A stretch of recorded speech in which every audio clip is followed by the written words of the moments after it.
Thank you ఎక్కడెక్కడి నుంచో వచ్చిన మీ అందరికీ పేరు పేరున థ్యాంక్ యూ. రేపు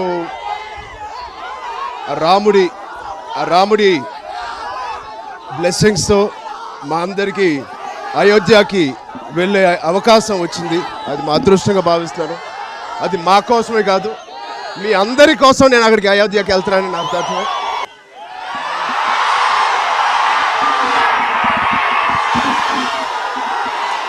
మీ అభిమానం ఆ విధంగా చాటుతున్నందుకు ప్రత్యేకించి మీ అందరికీ ఈ రామ జన్మభూమి సందర్భంగా రేపు శ్రీరాముల వారి ప్రాణ ప్రతిష్ఠ జరుగుతున్న ఈ సందర్భంలో మీ అందరికీ నా సంతోషాన్ని వ్యక్తపరుస్తాను. చాలా సంతోషం. జై హింద్.